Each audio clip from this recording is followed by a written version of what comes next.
many bookstores, and they're all beautiful.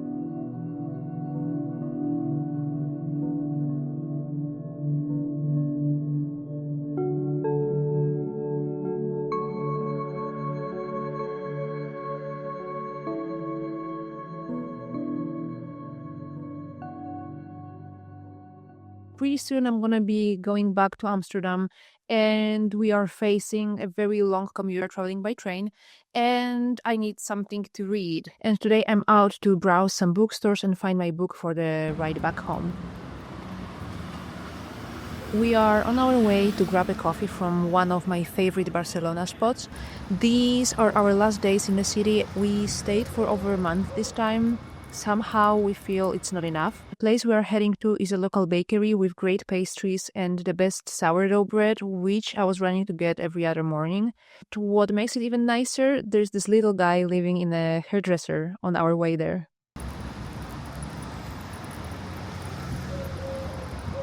The plan for today, once we grab our cold brews, is to do some book shopping.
Guess what?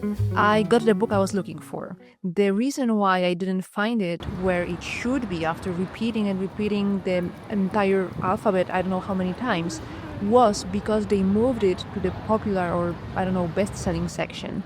And I grabbed the book so quickly I didn't even feel this groundbreaking moment, and once I started reading it, I got so absorbed by it and by the story that I was finished in 3 days. So I feel like I didn't even get a chance to document that. It was the best book that I've read in the last months, I think.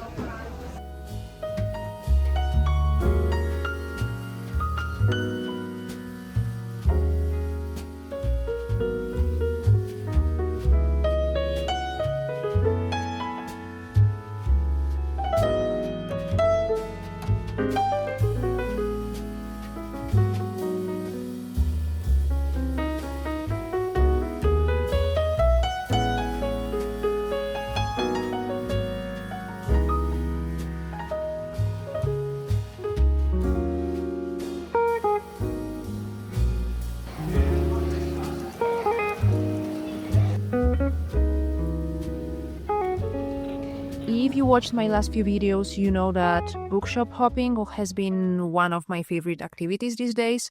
I love shopping for books. I love beautiful places filled with books or offering cozy space to enjoy the time alone with a book.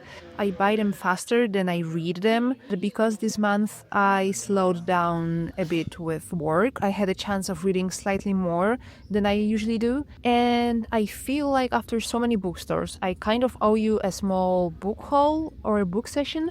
So let me show you the books that I have with me here in Spain. This is the book that I came here with. I started reading it in Amsterdam. I am glad I finished it because it wasn't an easy read. You know, sometimes when you read a book, it's very hard to put it away. It didn't happen to me with this book. I recognize and I definitely appreciate that the author is a very skilled writer, was a very skilled writer. It's just not a book that I would come back to. It's not a book that I can recommend because I just didn't enjoy it myself, even though it has a bunch of those really masterfully written phrases. This is the book that was so widely recommended to me, and I was really curious about it. This is a horror story, which is also magical realism. I enjoyed this one a lot, and I'm going to talk about it more on another occasion. Then I read this one, and I know that people have as extreme opinions and reviews on this book as it's possible, because it's so, I guess, dividing in that sense. But I really enjoy it, and once again, I'm going to talk about this one as well on another occasion. Right now, I'm reading this one.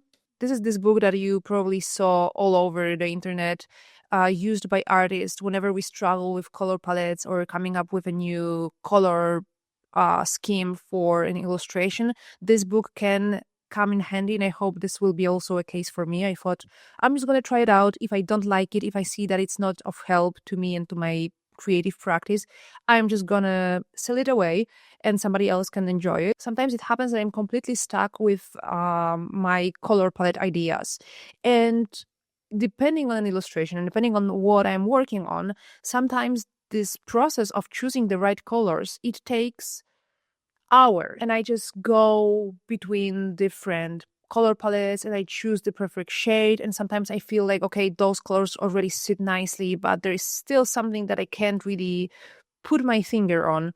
And it's really annoying, it's just a part of creative process. And I know that some creators, some artists have just, maybe that's not their struggle, but sometimes whenever I'm stuck, I feel like I could use some help when it comes to color choices. At the end, I always think it works out pretty well for me. So the colors that I sometimes struggle with and had really hard time choosing, they end up being like the best color choice and will end up complementing the artwork for it colors. It was very funny when it happened during the Our Planet Week, and the illustration that I struggle with, the Hermit in my case, this is the one that received the most positive comments and the most love when it comes to its color. So it's funny how those things work. And as everyone was recommending this book, everyone was using it, I just thought I would give it a go. That tiny book, I already broke my own self-imposed ban of buying only 3 books. But then I found another reason for myself why I should get another one. My reason, I hope you will support me, is that pretty soon I'm going to be going back to Amsterdam, and we are facing a very long commute train because we are traveling by train, and I need something to read. That's why I bought another book. This is the bookstore that I visited and the one that I really enjoyed. It was such an honest experience to just walk into the bookstore that doesn't seem to be, paying a lot of attention to being fancy. It was so calming to just walk into the space that there is no selection of TikTok books, even though I enjoy those things myself. And it's really nice when someone or something breaks out of that order of things. So I really wanted to get a book from that library. And once again, I super appreciate the tiny paperbacks. I got this pretty big book so that I'm not bored on my train ride home. It's by Mariana Enriquez. I already read one book of hers and I enjoyed it. So I wanted to give this one a go because I've heard, once again, amazing reviews. And the girl who worked at the bookstore, she was so nice and she let me grab all the bookmarks I wanted. If you've watched my Lisbon video, you know that I love collecting everything that's paper. So basically, I collect all the business cards, all the bookmarks that I can get, museum tickets. So I don't buy a designated bookmark or I don't know something. I always try to find those things free because I don't know, somehow they build those fun memories. And something that I noticed during my last London trip, there's also a video about that, and during my stay here right now, is that more and more businesses, they don't give out any business card anymore. So whenever I asked some businesses or I don't know, some businesses or coffee places or stores that I like for a business card, they actually didn't have any and they all sent me to scan a QR code, which is so not the point. This is not what I wanted to get. I know who you are. I already liked your business. I just wanted to grab something nicely designed to put it on my memory wall or to put it in my box filled with other free paper pieces that I collect. It's such a tiny detail and it's so sad that businesses don't do it anymore. I understand that the purpose of each business is to be remembered and to be easily found because that's that's something that we also want for ourselves as illustrators, as freelancers. We want this branding to be, a thing, and we don't necessarily need a traditional old-fashioned business card to do that. But still, it was such a nice detail, and I loved collecting those things. Museum entrance tickets is not really a thing anymore. Cinema tickets are not really a thing anymore. I do not remember the last time I went to the cinema and I was actually handed a paper ticket, which is also something that I loved collecting. Oh, I actually think I remember the last movie that I went to see in the cinema that I was given a paper ticket was The Artist. I really like the movie. I went to see it with my mom, and I still carry around the movie ticket.